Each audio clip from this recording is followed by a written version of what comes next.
Hey there, my name's Danny Leibrandt, and I am the founder of Pest Control SEO, where we grow pest control companies with SEO. Today, I have a very special guest, Joy Hawkins. If you know anything about local SEO, then you know Joy. She is a huge figure in the space, and so glad to have her on. And I'll just run through a few accolades here, just so you have an idea of kind of how big of a deal she is and how great she is, basically.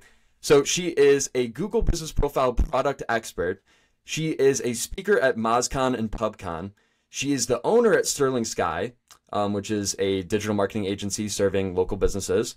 She is the owner of the Local Search Forum and the owner of Local University. And she's also a mom of three, and she's a Christian. Just reading out her Twitter bio here. By the way, go follow her. So Joy, total expert in the field. And also, she's been in local SEO for almost 20 years now. It's been 18 years. So total expert in the space. So glad to have Joy on. And yeah, thanks for coming on, Joy. Thanks for having me. I feel really old when you say 18 years. I'm like, oh man, has it really been that long? So I Yeah. started young, so maybe we'll say that. Yeah. Okay. Well, I mean, everyone hearing this, they hear 18 years, they're like, this is the person I need to listen to. So, Yeah. I mean, I think that's very important to list off. But yeah, Joy, thanks so much for coming on. And kind of as always, I like to start out with people's journey. So hmm I'd like to know how you originally got into local SEO about 18 years ago. Yeah, it's kind of funny. I got a job as a telemarketer working for a company that sold Google ads, and this was back in 2006. And I was in sales, and my job was to literally cold call insurance agents and pitch them why they should hire this company I worked for to manage their Google ads. And I remember at the time, like, this is where I feel old.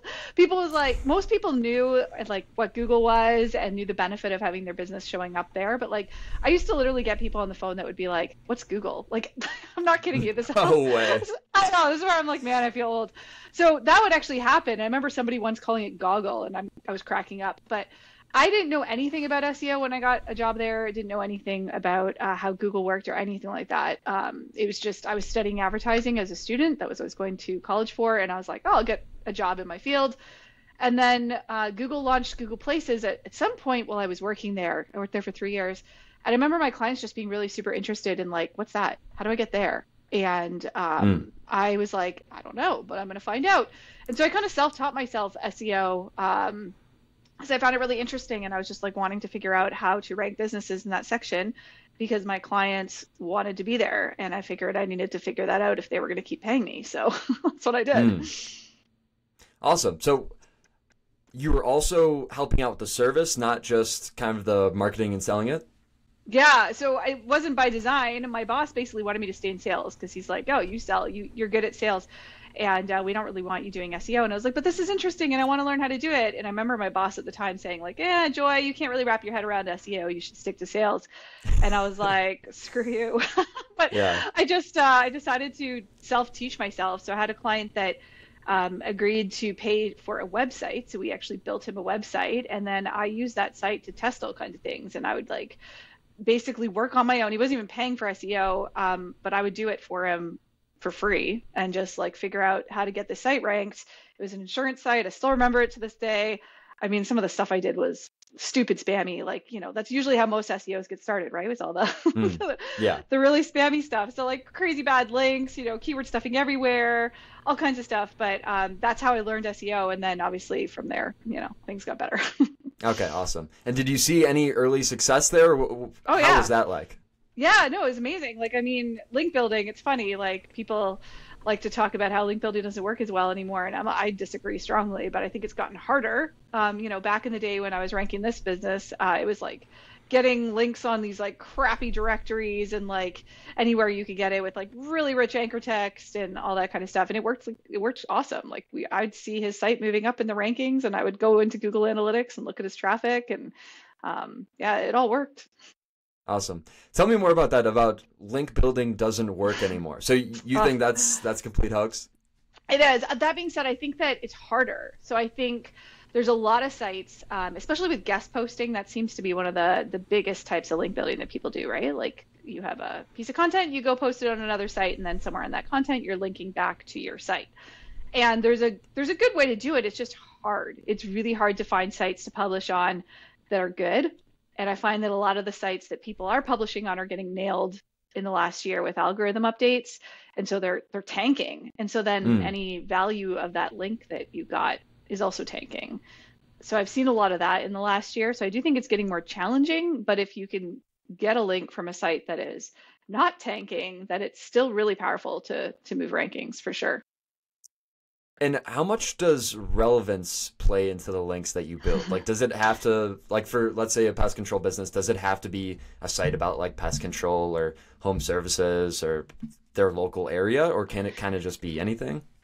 From what we've found, honestly, it can be anything. Like I haven't been able to isolate it where I've been able to like split test non-related sites with related sites, but like I can tell you that a lot of the sites that I've seen links on, they're not like related to pest control in your example. Like they're just generic business sites or sites that are encompassing a lot of topics. And so I think that as long as the trend for the site is good, as long as that page that you're linked from is in Google's index, is getting traffic, all that kind of stuff, then you should be fine. I don't obsess about making sure it's like, oh, it has to be, this local website. If I'm in Chicago, it has to be Chicago.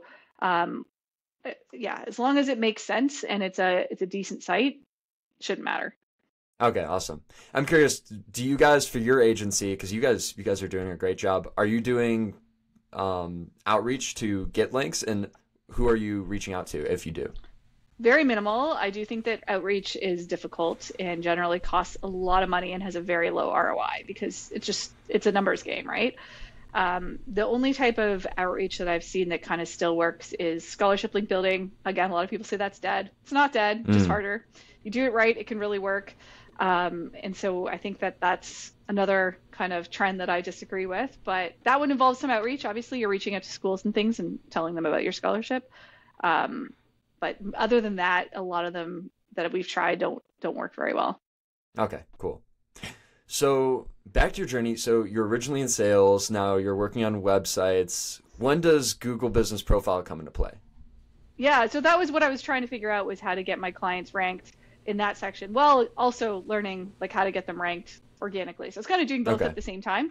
And so I was actually setting up Google Business Profiles, called Google Places at the time, for my clients, getting them to rank. I remember like half the tactics we used back then don't even exist anymore. Some of them still work. So some things have never changed and some things change a lot. But I would do that again on my own time, just like this is how I spent my evenings when I didn't have kids. And it interested me. So it was like a hobby / work. It was really the same for me. So tell me, what exactly has changed since then? Like what has stayed the same? What's gotten deleted? What's working, what's not? Oh man, I remember back in the day when we had like custom categories. You could like create a business category on a Google listing. They got away with got rid of that, I don't know, like 2 or 3 years after. And that was amazing. It worked so well. Like if we had a client, I worked with insurance agents a lot. So if we had a client that was like, had auto insurance as a category, we would add a custom category for car insurance and they would start ranking better for car insurance. And like, it was so easy. But they got rid of custom categories. So that's no longer a thing. Okay. One of the things that hasn't changed in the 18 years I've been doing this is keyword-rich business names. I remember, again, when I started in SEO, there was no Google guidelines back then. There was no indication of what rules you weren't supposed to break, so we just did everything. And I remember we used to shove like 10 different keywords in the business name on listings we would set up, and they would like start ranking overnight.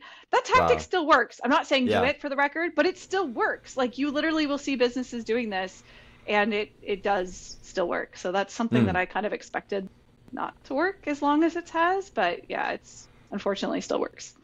Definitely. Do you implement that for your clients? Because I don't think it's necessarily sketchy or spammy, especially if you do the DBA. I think. Yeah. So that's different. So what I'm talking, so let's say your pest control business, like I would not put like, every type of bug in your business name. No. Although it would help you rank for those things. But we definitely do tell clients to get DBAs. We do rebrand them if they're a very generic business name. So for example, if it's like Hawkins and Hawkins Law Firm, that's not going to help you rank on Google for terms that you want to rank for. If you're like a personal injury lawyer, you want to have like personal injury in your business name. So we absolutely do tell clients to rebrand, get a DBA. That's not against Google's guidelines, just to be clear. They're fine with that. So as a business, you could have 3 or 4 different names that you go by, and that's completely legal and it's completely fine by Google standards. So as long as you're not breaking any like industry standards, I know some industries have rules around that stuff. It's a perfectly legitimate way to rank better and still be within Google's graces. Okay, great. That's a great confirmation, because I was kind of on the fence about that, and also I know it's so important, but I don't, some businesses, and also like, because I'm working with pest control companies, maybe they're pest management and, maybe they don't want to switch over or whatever it is. But typically, if you are willing to make the switch, it is totally worth it. So pest control, it's usually going to be pest control. And I'm sure the other categories, it has like that main keyword. So very important as well. If that's a very easy thing, basically anyone can implement right away. So love that. And what about additional categories? How important are those? And are you using, I believe, all 9 slots, or are you just using the most relevant ones? We try to fill as many as we can. For some industries, there just aren't any. Like, this it depends on the industry. For dentists, for example, there's like 15 categories. So you actually have to pick 10. You can't use them all. And sometimes they're not what you think. Like we found, for example, like the category orthodontist is what Google correlates with all braces keywords. Well, like there's plenty of dentists that will do braces, but they're not orthodontists. But like if you want to rank for braces, you have to use the category orthodontist. So it's like sometimes you have to pick and choose. And I, again, don't think there's a problem with that as long as there's no, big disclaimer, as long as you don't have any like ethical guidelines or industry guidelines that you're breaking. I try to get creative with categories. There was another one. We have a lawn care company and they do Christmas light decorating. There's no category for that. So like in order to rank for that, we were like, well, what categories do you need? And you need like Christmas shop, like weird categories. So until Google creates a category, that's what you should do. You should find the most relevant category that's not going to result in tons of calls for stuff you don't do, because that's the negative, obviously, to doing that. But Google does add more categories every year. They add usually like dozens of new categories, and we track them. We actually have a list of them on Sterling Sky's website, and we update it every 2 months. So you can actually see a list of all the new business categories and also which ones they removed as well. Okay, awesome. Yeah, you do have to get a little bit creative with it because there's no like suggested categories. So like for pest control, I think some of the extra ones are like sanitation service, like home cleaner. Like I consider home cleaner to be pest control. There's all of these kind of in the middle, like building inspector, all of these kind of in the middle categories, but that can still get you to rank. Like if you want to rank on something like inspector near me, because someone is looking for someone to inspect pests, then that actually makes complete sense. So looking for those categories, just look up all of those kind of terms in your industry, see which ones pop up and use those. So yeah, great. Totally agree. And I also definitely wanted to ask you about being a Google Business Profile product expert. So that's a few years down the line there. So that was about 12 years ago you became an expert. Tell me about that. I honestly don't know too much about what it is. So tell me what it is, how you became one, all of it. Yeah, so Google has online forums for all of their products. So there's a Google forum for ads. There's one for Search Console. There's one for Google Business Profiles, which is the one I'm in. And they are moderated by volunteers. So Googlers are watching the forums and are helping, but it's all behind the scenes. So the way the forums work is if you're a user and you need help, you go on and you post on the Google Business Profile forum. You'll get different people chiming in, kind of like Reddit, right? It's like any forum. And then people that are labeled as product experts are basically the moderators of the forums. So we have the ability to like escalate threads and send them to Google and get Google to help with really tricky stuff. We get a lot of bug reports on there, like things that are wrong. We'll flag them to Google through that. So it's a volunteer program. It is a massive time suck. I'll tell you, like I've been in it for 12 years. I mean, I spend hours and hours every month helping people for free on these forums and troubleshooting issues. And none of these people are paying me to do this. It's good and bad. It's a wonderful experience. I learn a lot about the product and I really enjoy it. The only negative is sometimes people like email me and they're like, Joy, I need help. And I'm like, dude, like this is my work email. Like if you want to hire me for SEO, cool, like email me. But like otherwise I got to keep it to the forum because like I only have so many hours in the day. So it's not a private consulting session. When you're on the forum, it's a public forum. And I do think that people sometimes forget to be respectful of volunteers' time, because all the people that are on there as volunteers have full-time jobs, and like they're trying to manage the two, and it can be tricky. Okay. Do you have any interesting stories? Like if you sent any big cases to Google, tell me about it. So funniest story is how I got started in it. So how I first got onto this was I had a client years and years and years ago who was an insurance agent, and he had hired this bad, shady company for SEO and then canceled with them. And when he canceled, that agency decided to upload all these photos, I kid you not, of like dog poo to his Google business profile. So he had like a picture of like a diaper, like I'm not even kidding you, a picture of a dog like taking a crap on someone's lawn. And this is like on an insurance agent's listing. So when you Googled him, this is the photos you would get. And this is what this company did when he canceled. So mature, right? Great way to run a company.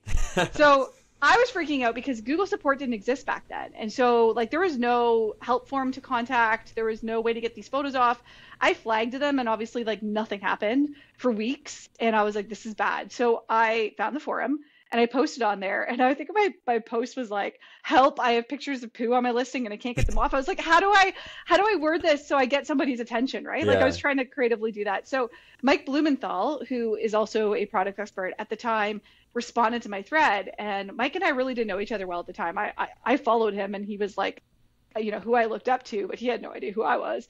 And he picked up my thread, and he was like, let me send this to Google for you. And he did, and he fixed the problem. And I was like, oh my gosh. And then he wrote about it, and you can still find this article to this day if you Google this. It's called Some Days in Google Places Are Shittier Than Others. And he wrote this article. It was really great. He wrote this article about my client, and my client actually, I sent it to my client. I was like, look at this. And he's like, oh, this is awesome. My client actually left a comment on the blog.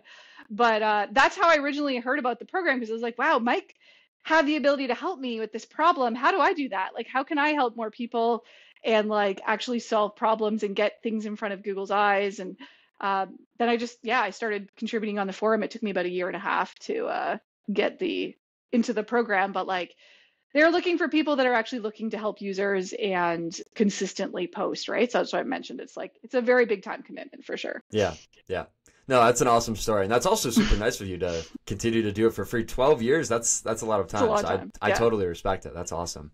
Yeah. So it's fun. Yeah. So tell me what happened after that. So that was about 12 years ago. I think you started Sterling Sky about 7 years ago. Tell me what was kind of going around that time period, how you started the agency originally. Yeah, so it was it's kind of a struggle. I worked at two different agencies for 11 years, and the first one I left because honestly they were a pretty terrible company, and I realized that the longer I worked there, like they didn't deliver their promises to clients.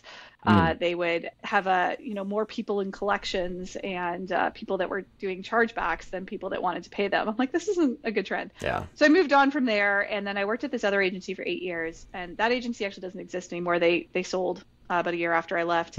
And the problem I ran into there was just like I had this interest in SEO and this desire for excellence that wasn't matched by the people that were managing me. And I was like, I want to do this. And I'm like, I want to be the best at SEO. And they kind of just wanted to do as much as they could to make the most money. And there was just a really big disconnect between what I wanted to do and what they wanted to do. So it's like, you know what, I got to leave. And I started looking around and found that it was kind of hard to find a job that fit what I wanted to do. Like I had a very distinct idea in my head of what I wanted to do for SEO. And so I just decided I was going to start my own consulting agency. And I thought it was going to just be me and maybe like Colin, who's one of my VPs. I was like, I want to hire him at some point. And I figured the two of us could just take on the world. But like somehow it went from that to now I have a team of 34. That was never the plan. The plan was just to create kind of a nice little lifestyle business for myself and hopefully pick up a few clients. And that was it. Like that was all I wanted to do.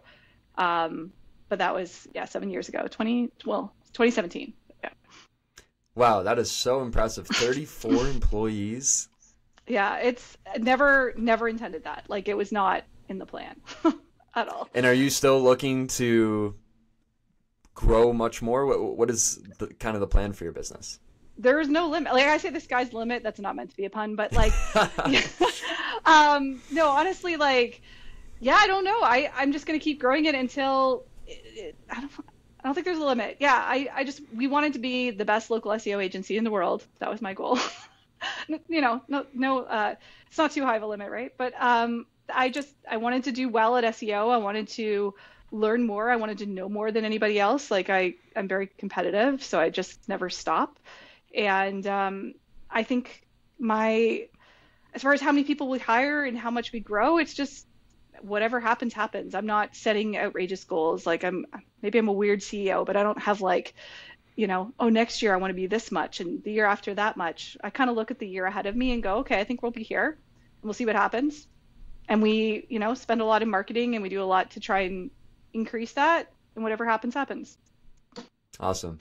So I'm curious, as an agency owner myself, do you have like a standard package, or is it more so a custom solution for people? Yeah, so we do have a baseline. Like we have a minimum and we say, like this is our minimum, but we are very custom with what we do. So our minimum is $2,800 a month, and that's usually significant. That's sufficient for a single location business. We have different minimums for other industries. So for example, with lawyers, we found like that doesn't cut it. Like if you have $2,800 a month and you're a lawyer, you're competing with people on average that are spending $10,000 and up. So I was like, that's not going to compete. So our minimum for lawyers is $5,000 currently. And again, that's subject to change. That could go up in a few years, but we do have those minimums. But as far as the type of work we do, it's all custom. It's based on what the business needs, what we see moving the needle, and like we revise it every month. So we're constantly tweaking it. And this is the thing that I wanted to do that my former agency did not want to do. They wanted something cookie cutter that they could scale and replicate. And I'm like, I hate cookie cutter. Like I want to do whatever's working. And I know that Google changes and tactics change, and I want to be ever evolving. And my boss didn't like the idea of that at all. Yeah, definitely. So in the past 7 years of running Sterling Sky, what are like some of the biggest things that you've learned? Yeah, like processes are everything when you start to hire a lot of people. So I found that like the more people you hire, the harder it is to get things out of your brain and into theirs, right? Like when you're trying to train on things. So having really detailed processes is key, and then constantly modifying them. Like things that, do work. I think we delete stuff as much as we add stuff. So constantly testing is a huge part of SEO that I don't understand why more agencies don't do. Like they just hear something works and then they do it. And we don't do that. Like if somebody tells me, oh, this thing works and I got results from it, I'll be like, cool, I'll add it to our test list. And then we try it out on a few clients and see what happens before we just do it for everybody. And we also have a huge system in place to measure everything we do. So everything that gets done here gets measured. We touch a page, we want to know what happens to that page. If we touch a business profile, what happened to that business profile? Like, I think the measuring aspect is really important. Do you use a tool for that, for the measuring? So we have everything in Asana. So that's how we keep track of like tasks and stuff. So yeah, if I assign out a task to one of my colleagues and I say, hey, optimize this page, then that task will stay open until somebody checks a few months, maybe a month or two later, to see if that page actually is improving. And did it do what we wanted it to do? If it didn't, we need to change things. Like we don't just keep doing the same stuff without actually checking to see if it worked. Awesome. Yeah, I started using Asana about a month ago. Absolutely love it. It's a great platform. So totally agree. And what about other software that you use? We can start with what you use for your agency, not for the delivery, but in terms of managing things, maybe, managing your team. What software do you use for your agency? So we use Slack for communication. So that's like our primary. Google Workspace is where we, have all our meetings, like on Google Meet, email, all that jazz. That's pretty much it. Like, and we do time tracking like crazy. Okay. So that's necessary when you're running a remote team. So all my team is work from home. We're all in Canada, US, but everybody's in different areas. So time tracking is kind of how we make sure, people are working and whatnot. Okay, interesting. So no one overseas? No, we have virtual assistants overseas. So two of them that do like admin work, but that's it. Okay, interesting. I know hiring VAs has become like kind of the new thing recently, but I think it definitely is important to have like US or Canadian people, whatever, but like native English speakers. That's can account manage and make sure that things are running smoothly. So that's kind of a nice refresher as well, because I do hear a lot about just using as many VAs as possible. I think it's kind of controversial. Yeah, VAs are something that we've just experimented with recently. Like, this is a very recent thing. So before this year, we didn't have them. But they are really awesome because, first of all, like, it's a great thing to give somebody in a developing country a job, right? Like, that's a really awesome thing to be able to do. And I just find that, like, the amount of things that they help with when it comes to keeping us organized and keeping things on track. Like, I need something done, and instead of going and doing it myself, I can be like, hey, can you get me these numbers, or can you get me this spreadsheet and that kind of thing. It's great. But I use them a lot more than anybody else at the company. So. Okay, awesome. And also, in terms of your agency fulfillment, like, I'm just curious, what exactly do you guys do? Because there's so many things you can do in digital marketing, Facebook ads, Google ads, SEO. Are you guys doing the full spectrum, or do you kind of pick and choose?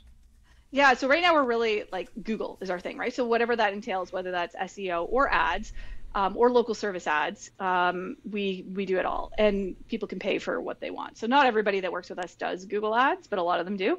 And so we can manage local service ads, we can manage their Google ads accounts, and then SEO is the other thing.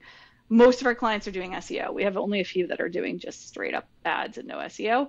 But as far as SEO, like, we do it all. So we can write content, we can build links, we can do on-site optimization, technical. The only thing I wouldn't categorize in there is, like, web development. So, like, if they need a new website, a brand new redesign, that kind of thing, we don't do that.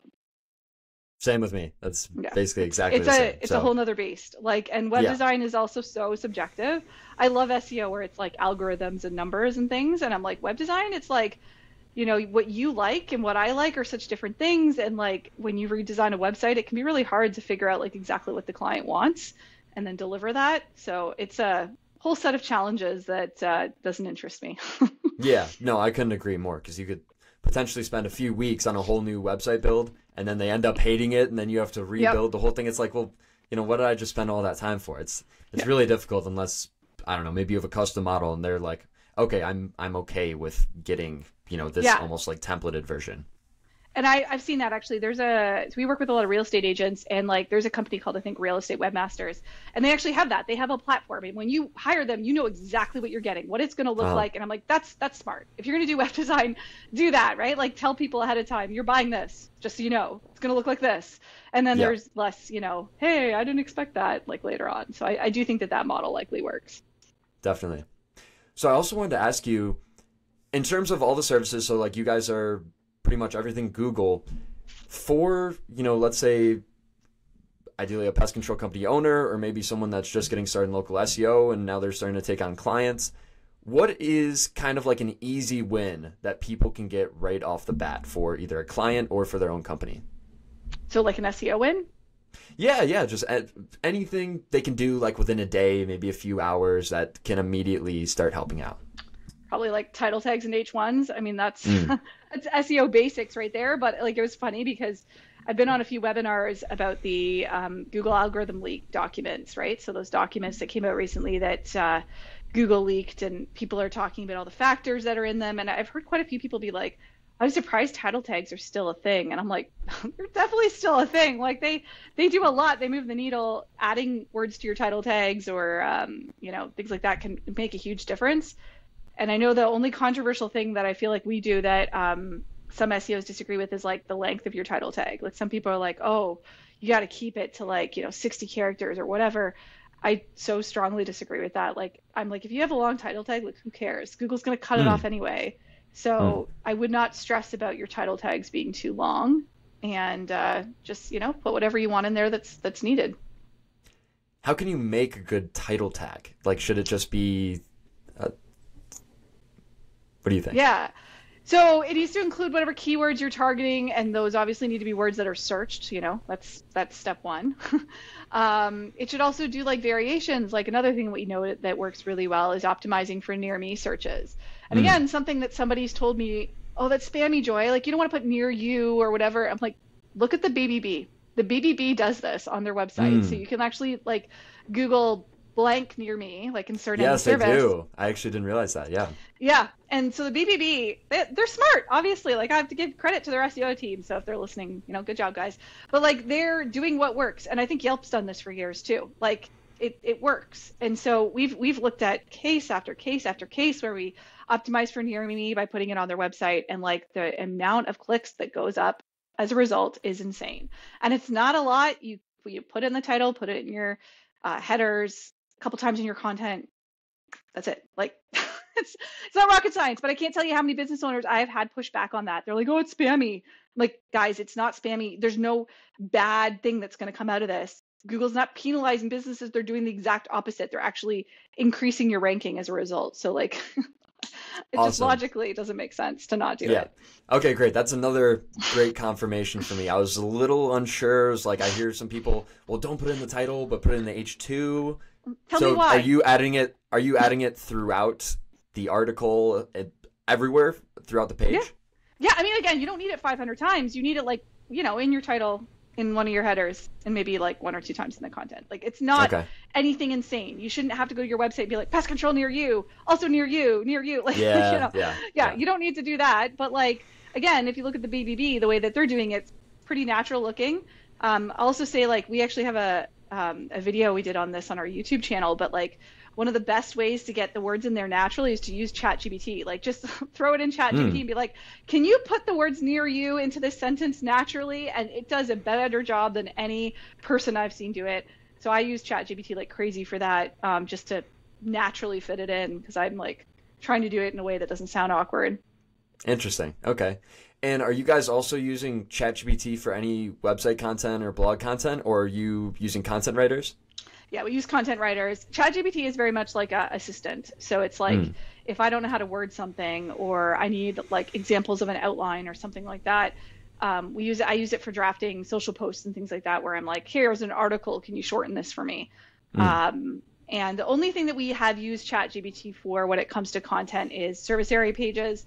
They're really similar. So ChatGPT can be really helpful for that, to like swap out city names and make it slightly different and things like that. But I would not use ChatGPT to write content, because you cannot rely on it to have any type of factual accuracy. So if you're using it for content, I would really make sure you're editing heavily. Yeah. Okay, awesome. And you mentioned the Google data leak. I'd like to get into that a little bit. I'm sure you know all about it. Could you kind of give the audience a rundown, maybe if they don't know about it? Yeah, so there's 2 SEOs named Rand Fishkin and Mike King who released this, I don't know when it was, I think early June. And basically there was these documents that were published on this site that had all these different like API calls.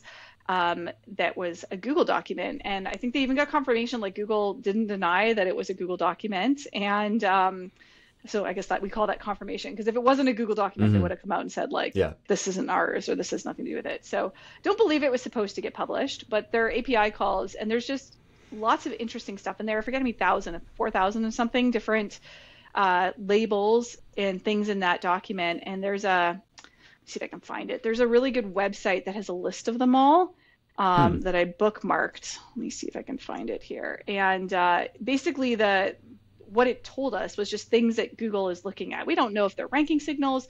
We don't know what weight they have. There's a lot of speculation there, but essentially it's like some insight into the things that Google's looking at. And one of the biggest controversial things that was talked about that was in this document is this thing called Nav Boost, which is essentially Google's word for them measuring traffic to a page, or what I like to call click-through rate, right? So Googlers have repetitively said over and over that like, oh, we don't measure click-through rate, it's not a ranking factor, and like, how much traffic your site gets and all that jazz doesn't matter. And SEOs have proven that's not true. Like nobody should think that's true. Like, so I always say people, when you hear Google say things, don't just take it as like truth. You got to like test things, right? And make sure what they're saying is lining up with what you're seeing. Because again, these aren't engineers that are saying these things. They're like, they're bound to make incorrect statements, but I don't think they're doing it intentionally. I don't think Google is trying to mislead the public. I think it's just like the way they word things is different than how we word things. And I don't think if you ask Googlers to give you the ranking factors, they're going to be allowed to do that. So Okay. I love the Googlers that, like Danny Sullivan, got a lot of heat for stuff that he said. I think he's one of the nicest, like most helpful people that they've run across in the SEO community. So I think people should be nice to Googlers. I don't think that we should trash on Google and make Google our enemy. I don't think that does any good for the SEO community. But yeah, essentially that document, there is a summary of it. I'll get you the website, but it's really interesting. There's a lot of stuff in there that I want to test. Okay, yeah, please do. I can maybe you can just send it to me later. I can link it in the description. Perfect. Yeah. Okay. So after seeing the Google data leak, did that change anything with your guys' agency service? Have you changed anything after seeing that? I mean, I added a ton of test tasks. So my already huge long list of testing tasks just grew longer. So that's all I did. Like I just went and said, ooh, this is interesting. Maybe that's a factor. That's not something I've thought of before. So I think you should be looking at it as an SEO going, what things on this list surprised me? And what can I do with that information? I don't think you should just assume it's a ranking factor. That would be really stupid. So just try it out, see what it does. If you like, there was something in there that I saw that said like bolded words. I was like, what? Like bolding a word matters? So I'm like, that's interesting because that's not something that we do. I don't go around bolding words on my client's site, but I'm like, maybe that's a thing that Google looks at. I don't know, but I'm going to test it. Interesting. Yeah. I guess maybe stuff like that. Yeah. Okay. Maybe that could be used in snippets or something. Okay. Interesting. Mm-hmm. That's good to know. There's lots of good stuff like that. So it's definitely worth reading. It's not something that I think if I was an SEO, I'd just dismiss and be like, I know all this. That's kind of egotistical. So I would not do that.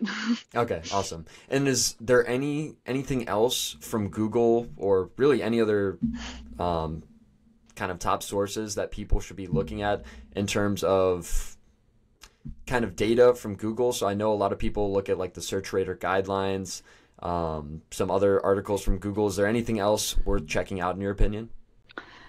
I limit the amount of stuff that I look at. I mean, so I look at the Google Business Profile guidelines. I check to see when those have changed, and get alerted when things have changed. So we publish anytime those change. They don't change often. I'll tell you that. Like in the last 10 years, there's been maybe one or two things that have been added to the guidelines. Like it's nothing significant. Half the time when they add things, they're just clarifying rules that already existed. So Google really doesn't change their guidelines often. But again, it can happen, but not often. So I really think like the majority of people's time, if they want to spend their time wisely, should be like trying different things. And instead of looking at what Google puts out, look at trends, look at like what keywords you're getting more traffic on or which ones you're getting less traffic on and figure out why. Look at like who's ranking that wasn't ranking before and look at what they're doing. So I think I spend a lot more time measuring search results than I do listening to anything Google says. Okay. Interesting. And what exactly do you use to test? Are you using a platform to test? Oh man, we use so many. Okay, so one of the biggest tools I use is Places Scout, and they are a rank tracker. And the reason why I use them is they track both organic rankings and local pack rankings. And just in case anyone's not clear on that, local pack rankings are like when you do a search for like pest control near me and you get the map with 3 listings beside it, and organic is like everything else. Mm-hmm. Well, those two different search result sets are very different. The algorithms are different. They work differently, but they also vary based on where the person is searching from. So for example, if you type in pest control Seattle and you're inside Seattle, you will see something different than if you're just like in a suburb and you type in the exact same thing like pest control Seattle. It also varies based on the time of day. So what local pack results you see at night are going to be different than ones you would see during the day. So there's a lot of nuances that go into it, but organic rankings change based on location too. And I think that's something a lot of people don't realize. So again, if you're outside Seattle, you're going to get a different organic result for stuff like pest control near me than you would if you're inside Seattle. So we use Places Scout because they track both organic and local on a grid. So you can actually pick like the points you want to search from. And most rank trackers only do that for the local pack results. And I'm like, no, I want to know organic too, because the amount of stuff that we have learned about the algorithm by measuring stuff on a grid is insane. Like it's just not the same as like scanning one thing from a single point and assuming you rank. It's a bad way of looking at it. So we use Places Scout for that reason, also because they do screenshots of the search results. And so I can actually go back in time and see like who was ranking, what feature was there, how high it was. I can do it on mobile. I can do it on desktop. Like we switched all of our tracking to mobile recently, so that we can actually see how things look on phones, since that's the majority of the volume that people are getting. And it's wildly different. That's where like it was like kind of an eye-opening moment with our real estate clients when we realized that local packs show up on phones for real estate keywords, and there's no local packs on computers for real estate keywords. Like it's really crazy different. Yeah. This way for actually a lot of terms. I can't tell you how crazy different some of them are. Some of them show 3 on desktop and 2 on mobile. It's like so wildly different. So we strongly believe in tracking mobile only. And we sometimes track desktop as well, but the majority of our clients are getting more activity from mobile devices than desktop. Okay, awesome. Yeah, I've heard about Places Scout before. Still haven't, I don't know, I guess gotten a chance to try it out, but I'll definitely have to try it out after hearing this. It has a lot of data, and I'll warn you, it's not cheap. So one of the more expensive tools we have. Okay. So that's a bit of a barrier for some people, but I'm like, I don't care. I need this data. I need to know like what's happening and when. And we use a bunch of tools. I use Local Falcon as well. Local Falcon is good if you just need a quick scan done, and they're way faster. But again, only does local pack rankings. So it's different things it's good at. Yeah, I've been using Local Falcon. That's just like a classic. It's pretty cheap. Does all the basics. So works for now. But I want to ask you, so relating to like the map grid results, I've seen plenty of LinkedIn posts from you of having like fantastic map grid results, like ranking basically #1 everywhere. Is there any one main mover for clients that you do to get them ranking super well, or is it like a ton of little things? It's a lot of things.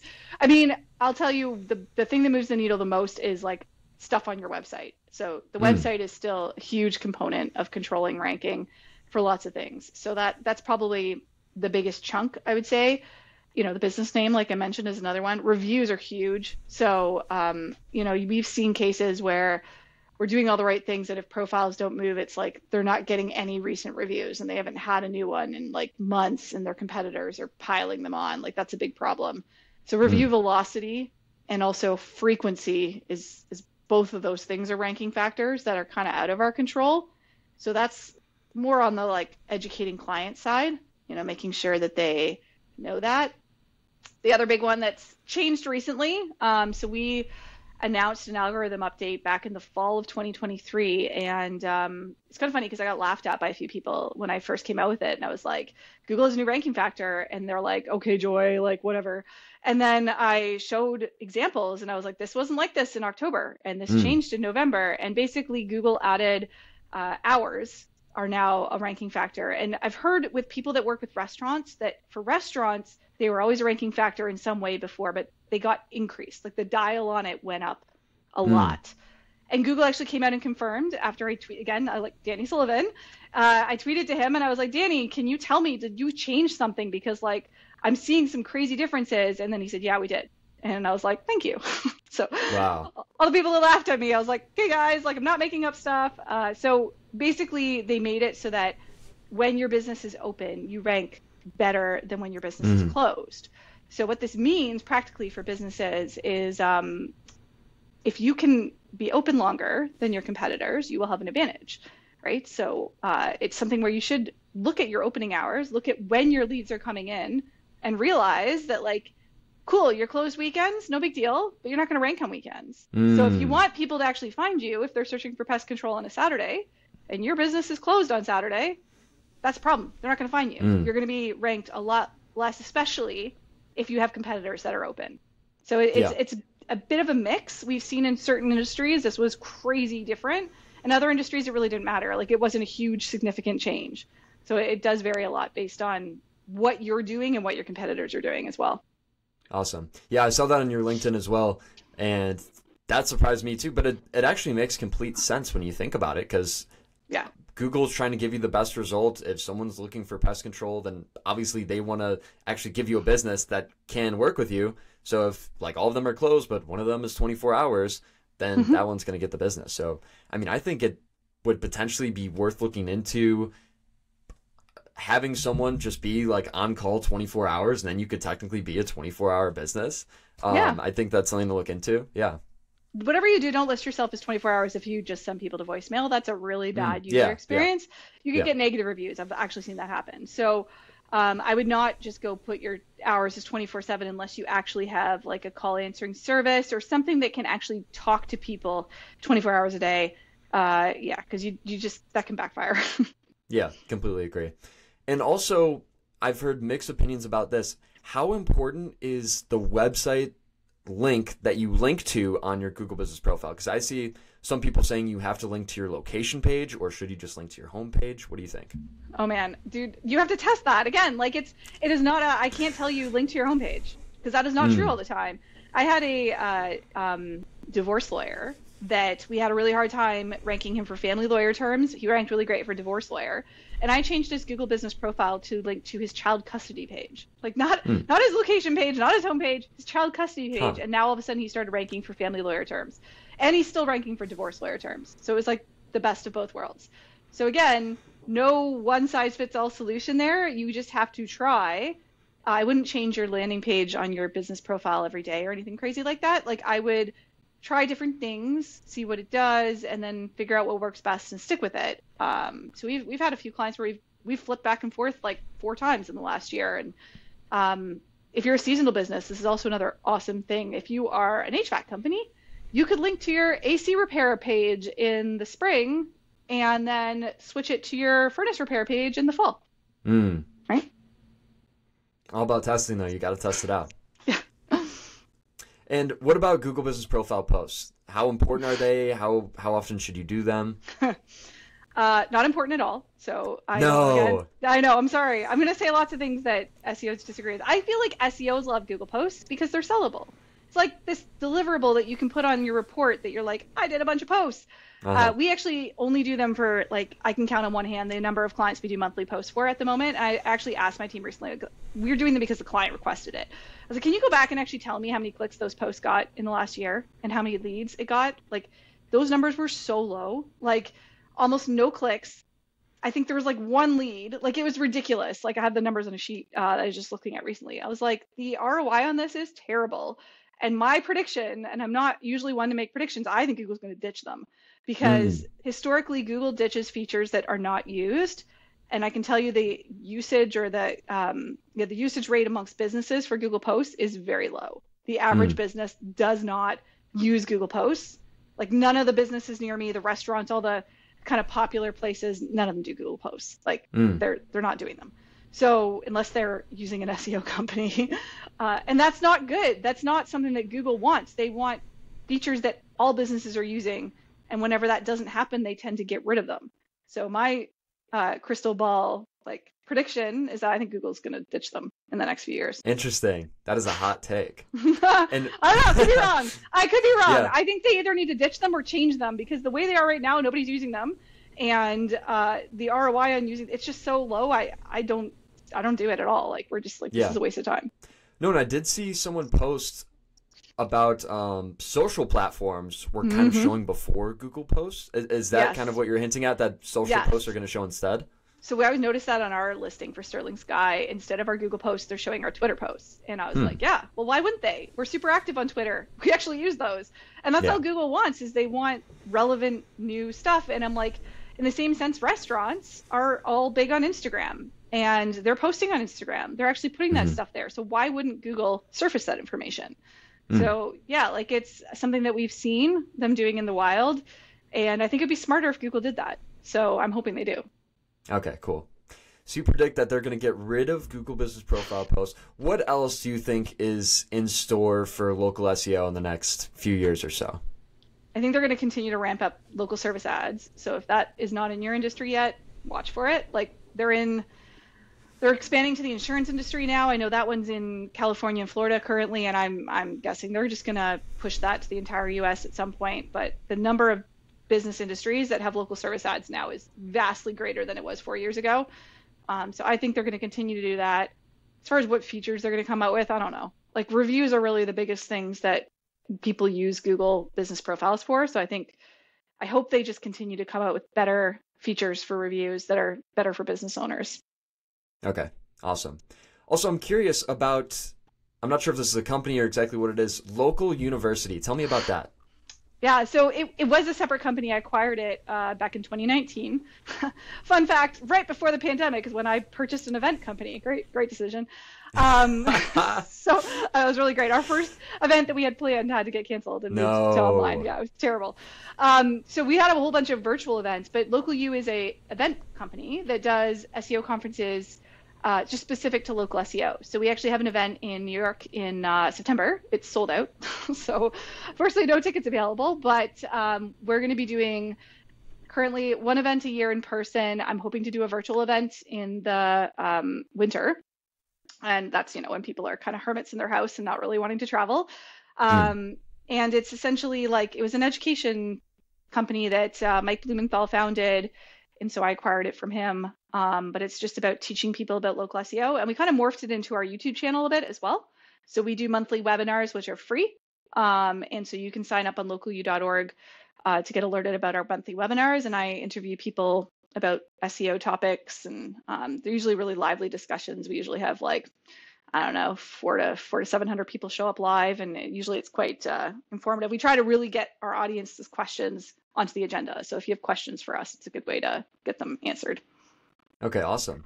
And yeah, I'd also like to touch on your YouTube channel. So you guys have over 40,000 subscribers, tons of videos. Why are you going so hard on YouTube? Are you seeing a lot of ROI? Tell me about it. It was an aha moment. I was speaking at a conference back in, I think it was the end of 2022, and I heard a keynote speaker named Jeremy Vest who got up on stage and talked about how video is like the future. And I was like, oh my God, I hate video. Like at this point in time, we had like maybe 2 videos on our YouTube channel and I think 100 subscribers. Like I kid you not, it was so lame. We had no YouTube presence at all. And I heard him talk and I was like, he's right, whether I like it or not. And I can't stand being on video. I can't stand the lights, the production, the overemphasis you have to get with your voice. You have to like be all excited. And like anybody that knows me personally knows that is not my personality. I'm not this like bubbly person that's going to be like all like chipper and excited. So it was tough for me to wrap my head around having to kind of do more of that to be engaging on YouTube. But I decided just to dive in and see if we could get our YouTube channel better. And I did everything this YouTube coach told me to do. So he would be like, Joy, I need you more animated. I need your titles to include like, things like hack. And I'm like, no, but I did it anyways. Yeah, you have to. You have to. And I was like, I don't want to. But I was like, at the end of the day, I was like, you know what? I want to be a client to him the way that I want my clients to be with me. And like, they come to me and hire me because I know how to get them ranked on Google. And when they argue with me about tactics, it doesn't help them. And it's like, you're paying me to argue with me. Like, that's not a good use of your money. So I was like, I'm not going to argue with this guy. If he tells me to do something, I'm going to do it. So I paid a lot of money to this YouTube coach that I heard on stage, and he gave me a lot of really solid tips, and we've been working with him for almost 2 years. And I can't tell you, we have a full-time video editor, a second half-time video editor now. We spend like hundreds of hours every month on video. Like it's ridiculous, and lots of money in ads. And like, it's just, it's been a lot, but I do think that is the future. And I think that what I'm trying to wrap my head around next is how that impacts small businesses. Cause I'm like, the average small business doesn't have a YouTube channel, or if they do, it's like me, one video with like no views and no subscribers. And I don't know what this means for local businesses, but I'm getting there. I'm like, well, if we figure it out for us, we'll figure out how to do it for our clients, but like, it's challenging. Yeah, I wanted to touch on that because I'm starting to implement that into my own process of like kind of this whole content engine of, we get a clip of them and then put that on YouTube and then clip that up even more and then post that across socials and then turn it into a blog, post it everywhere. So I think YouTube is definitely a huge opportunity for local. So you guys you're thinking about implementing that? It's hard. The only problem is you have to have such buy-in from the client. Like you can't do it without that. Yeah. So if I'm working with, Bob from Pest Control Company, like Bob as the face of the company has to be the one in the videos. Like it has to be him. He's the expert. You can't do it without a face. So this whole idea of like, oh, we can just, deep fake and like that's not going to work. So you have to have somebody that is willing. And that's why I became that person. I was so unwilling before. And I just changed my mind because I'm a data-driven person. And he convinced me. Jeremy was like showing me numbers. And I'm like, you're right. and I need to get over my preferences of what I don't like in videos and just do what you're saying.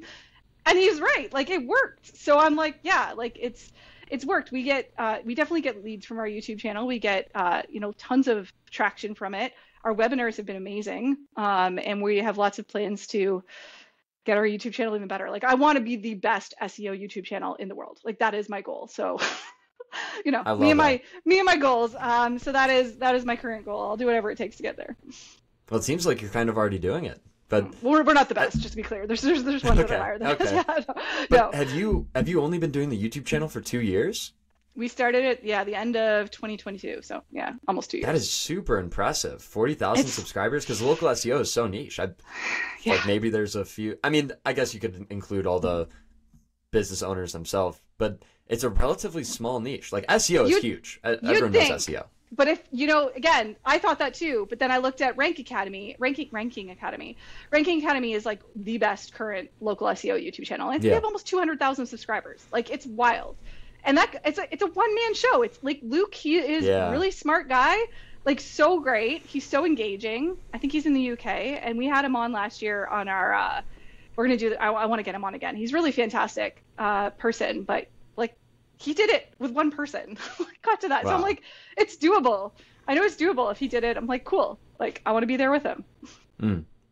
So in terms of YouTube, what's the biggest thing you've learned about YouTube in terms of growing? Yeah. It is nothing like SEO, like strategies and concept. I've had to completely rework what I think in my brain. Like, one perfect example is like in SEO, if you have a good performing piece of content, you go back and you tweak that content and you keep it updated, and like, you never start over. Like, that is a bad thing to do. So I've had people that are like, oh, I have this like best of 2023 post, and it's like doing really good, and I want to update it. And then they're like, should I just go make a new one for 2024? I'm like, no, like, go back, update your existing one, make it current.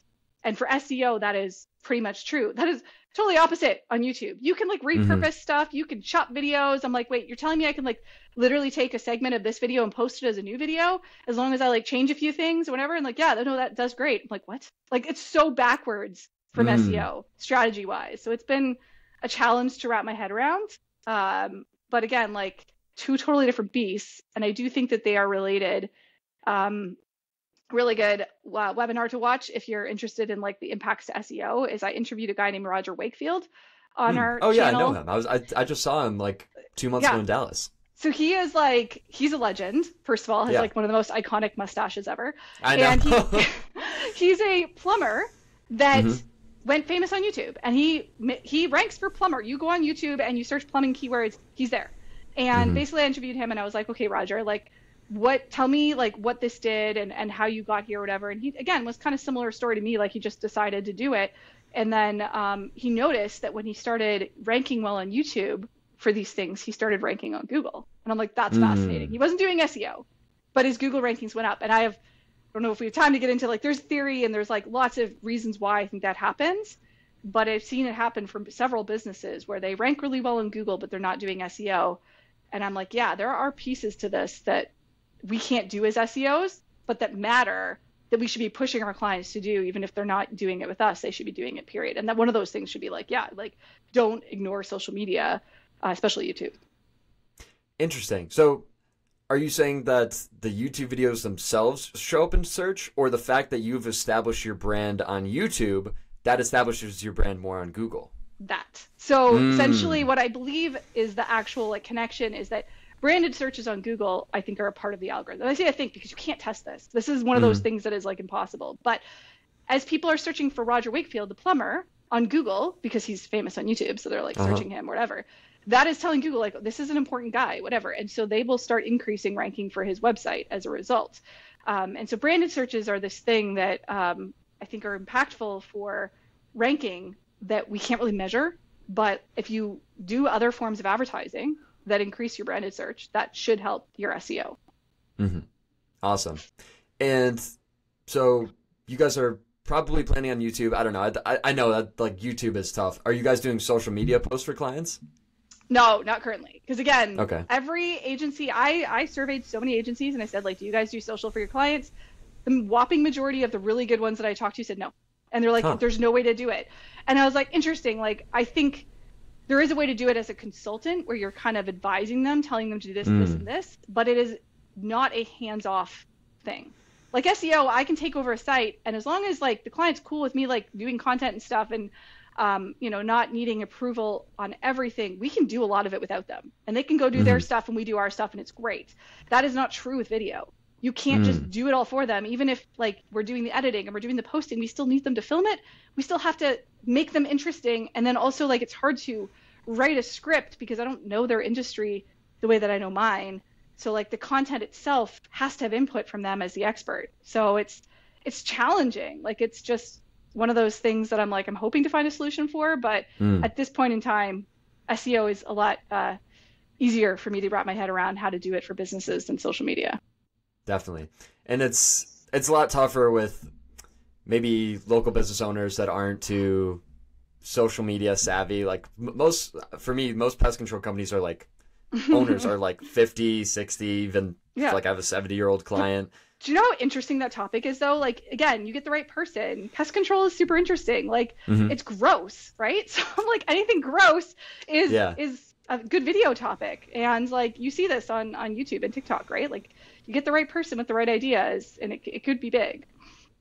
Definitely. So I guess it just takes some coaching, because I'm still working on that. I know social media and YouTube and everything else ties into SEO. So if we can master those, then it'll boost everything. Like they all kind of tie into each other.